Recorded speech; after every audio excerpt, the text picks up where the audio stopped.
बिस्मिल्लाहिर्रहमानिर्रहीम। नाज़रीन अस्सलाम वालेकुम, मैं हूं आसिफ निसार गयासी और आप मेरा यूट्यूब चैनल देख रहे हैं। सियासी हालात के हवाले से अगर बात करें तो पाकिस्तान तहरीक इंसाफ और जमीयत उलमा इस्लाम के दरमियान जब मुज़ाकराती अमल में तेज़ी आई तो सबसे ज़्यादा परेशानी हुकूमती हलकों को हुई। लेकिन इस वक्त हमने देखना यह है कि दोनों जमातों के दरमियान जो मुज़ाकराती अमल है वो किस हद तक पहुँचा हुआ है, क्या उसमें कोई पेशरफ्त हो सकी है। सबसे बड़ी पेशरफ्त तो बहरहाल यही है कि दोनों जमातों के दरमियान मुलाकातें हो रही हैं और तवातुर के साथ हो रही हैं। इसके बाद आपको पता है कि JUI ने भी एक कमेटी बनाई थी और PTI की भी एक कमेटी बनी हुई है। उस कमेटी का एक ही इजलास हुआ है और इस इजलास में JUI ने बाज़ कड़ी शराइत पेश करके PTI को अच्छा खासा परेशान कर दिया है। ऐसा लगता है कि जमीयत उलमा इस्लाम आसानी के साथ PTI दौर की अपने साथ होने वाली ज़्यादतियों को भूलने के लिए तैयार नहीं और इसीलिए वो PTI के साथ चलने से इनकारी तो नहीं, लेकिन चलने के लिए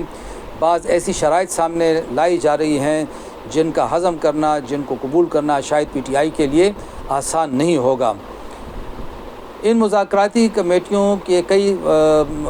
गैर रस्मी नशिस्तों के बाद जब पहला बाकायदा इजलास हुआ तो JUI की तरफ से, चूँकि मौलाना फजल रहमान की सियासत एक मनसूबाबंदी के तहत एक मुनज़्ज़म अंदाज़ में होती है, तो एक बाकायदा यूँ समझे कि एक चार्टर ऑफ डिमांड कह लें या शराइत जो भी कह दें आप, वो पेश की गई। और सबसे पहले बात जो PTI पे वाज़े की गई वो ये है कि किसी भी सूरत PTI और JUI के मुश्तरका जलसे नहीं होंगे। JUI वाले ज़ाहिर है अपने कारकुनों को कम अज़ कम इन हालात में, मौजूदा हालात में PTI के साथ मुश्तरका जलसों की इजाज़त के लिए या जलसे कराने के लिए तैयार नहीं हैं। हो सकता है मुस्तक़बिल बईद में इसकी कुछ राह निकल आए, लेकिन फ़िलहाल मुश्तरका जलसों से इनकार किया जा चुका है। और साथ में एक और बात वाज़े तौर पर PTI को बता दी गई है, वो ये है कि भाई जो तहरीक तहफ़्फ़ुज़ आइन के नाम से जो प्लेटफार्म बना है, जिसके सरबराह महमूद ख़ान अचकज़ई साहब हैं, JUI ने वाज़े किया है कि उस तहरीक का किसी भी सूरत हिस्सा नहीं बना जाएगा और ना उस तहरीक के प्लेटफार्म से कोई जलसे किए जाएंगे या कोई एक्टिविटी की जाएगी। ये दो बड़ी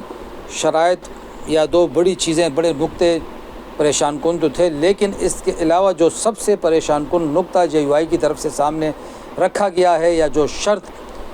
PTI को दी गई है और जिस पे PTI वाले अच्छे खासे परेशान हैं और अब उनको समझ नहीं आ रही कि वो ख़ान साहब को ये बात किस तरह पहुंचाएं, अगर पहुंचाएं तो उसका रिएक्शन क्या होगा, उसका जवाब क्या होगा। और वो ये है कि जो मखसूस नशिस्तें हैं तो PTI को कहा गया है कि चूँकि आपकी कोई नामज़दगी नहीं थी और सुन्नी इत्तेहाद कौंसिल की कोई लिस्ट नहीं थी, बल्कि वो कौमी असम्बली का हिस्सा नहीं थी, लिस्ट तो थी, हिस्सा नहीं थी,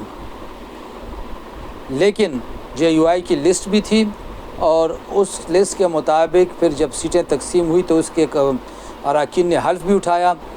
अब इस सूरत में JUI का हक़ बनता है कि उसके मेंबरान बरकरार रहें, तो PTI को ये मशवरा दिया गया है कि वो मखसूस नशिस्तों के मामले पर दस्तबरदार हो जाए। ये एक बहुत बड़ी बात है, बहुत बड़ा नुक्ता है, PTI के लिए परेशान कुन है। PTI ने जिस तरीके से ये केस लड़ा, फिर सुप्रीम कोर्ट से उनके हक़ में फ़ैसला आया, अब तो वो बहुत आगे जा चुकी है PTI। अब देखना ये है कि वो इस हवाले से क्या करती है। साथ में एक और मशवरा जो PTI को दिया गया है, जिसको आप शर्त भी कह सकते हैं, नुक्ता भी कह सकते हैं, वो ये है कि जो कादियानियत के हवाले से जो फ़ैसला आया था उसका जो हिस्सा वापस लिया जा चुका है, तो उस पे तमाम दीनी और सियासी जमातों का इत्तेफाक हो चुका है और सुप्रीम कोर्ट के नए फ़ैसले का खैर मकदम किया गया है, उसे कबूल कर लिया गया है। लेकिन PTI ने वाज़े तौर पर यह कहा हुआ है कि जी ये जो जस्टिस फ़ाइज़ ईसा का फ़ैसला है ये मुकम्मल तौर पर वापस होना चाहिए। तो JUI की तरफ से ये कहा जा रहा है कि آپ کا یہ رد عمل، یہ طرز عمل مناسب نہیں ہے۔ اس سے تو اس بات کی بو آ رہی ہے کہ شاید آپ ایک مخصوص جج کو ٹف ٹائم دینا چاہ رہے ہیں۔ آپ کو اس سے کوئی غرض نہیں کہ جو اصل متنازع چیز تھی وہ فیصلے سے نکل گئی ہے۔ تو ان کو یہ بھی مشورہ دیا گیا ہے کہ وہ اس حوالے سے اپنی اداؤں پہ ذرا ضرور غور کریں۔ یہ بھی معلوم ہوا ہے کہ جو پی ٹی آئی کے لوگ جاتے ہیں مولانا صاحب سے ملنے، کبھی کوئی جاتا ہے کبھی کوئی صاحب جاتے ہیں،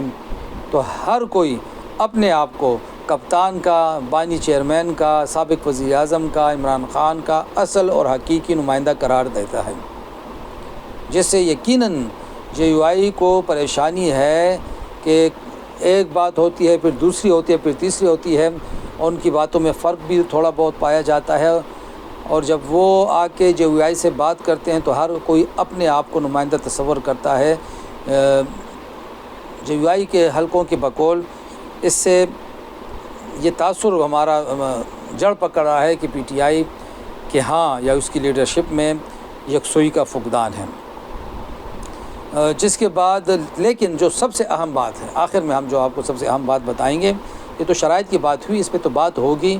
کچھ چیزیں طے کی جائیں گی، کچھ چھوڑی جائیں گی، کچھ لی جائیں گی۔ ظاہر ہے سیاست میں آگے بڑھنے کے لیے کچھ لوگ کا اصول طے کرنا پڑتا ہے، اور لگتا ہے کہ عمران خان صاحب بہت ساری چیزیں مان بھی لیں گے، لیکن